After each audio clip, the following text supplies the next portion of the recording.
Welcome to The Explainer. Today, we're diving deep into a portfolio of seriously high-impact marketing campaigns to pull out a playbook for how growth really happens now. We're going to look at the strategies behind some truly massive results. I mean, can you imagine generating 75 million views with just a single program? That's the kind of scale we're talking about here.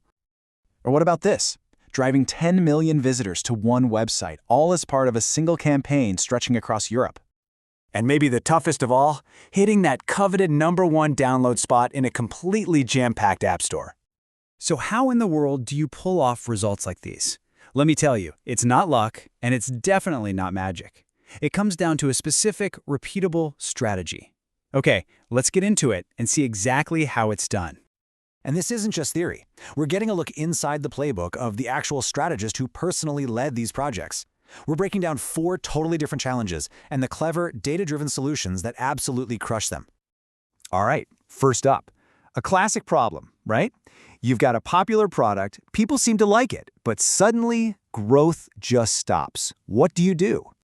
So here's the deal. Revenue had just flatlined. And the weird part was, people who own the product were happy with it. But when it came to choosing it over a competitor, not so much. The old way of targeting, age, gender, location, it just wasn't cutting it anymore. So the big idea here was to completely change the question. Instead of asking who the customers were, they started asking how they think and feel. This is a game changer called micro-segmentation. And once they did that, everything just snapped into focus. They basically sorted everyone into 3 buckets. You've got your loyalists, you focus on keeping them happy. Then you have the on-the-fence group, that's where you put your energy into persuasion. But here's the genius, and kind of radical part. The competitors' die-hard fans?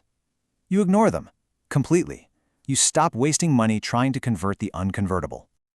Okay, so let's build on that. Case study 2. What happens when you're practically a ghost online and your competition is absolutely everywhere? They dug into the data and found this huge, glaring hole in their strategy. When people were actually deciding what to buy, reading reviews, checking out news articles, the brand was nowhere to be found. They were losing the battle before they even had a chance to show up. And the solution required a complete 180, a total pivot. They took all that money they were throwing at banner ads that nobody was clicking and moved it. Where to? To the places people were actually looking. We're talking smart SEO, partnering up with influential bloggers, and creating content that the press would actually want to talk about. And would you look at the results? This just speaks for itself. Their share of voice, which is basically how much of the online conversation was about them, almost doubled, from 17 to 30%. And even better, the good vibes, the positive word of mouth, it skyrocketed from 70% all the way up to 90%. They weren't just showing up anymore. They were leading the whole conversation. All right, case number 3. This is a big one. You've got a killer new product ready to launch. How do you make sure the excitement lasts for more than just 24 hours? The team realized that the old way of doing things, a big press conference, one single announcement, was broken. You get this huge spike of interest and then, poof, it's gone the next day. It doesn't build any real, lasting momentum. So, what do? They turn the launch from a single point in time into a month-long story. A whole narrative. They built this amazing sequence, dripping out content week after week. First a teaser, then an interview with the developer, another teaser, a deep dive on a cool feature.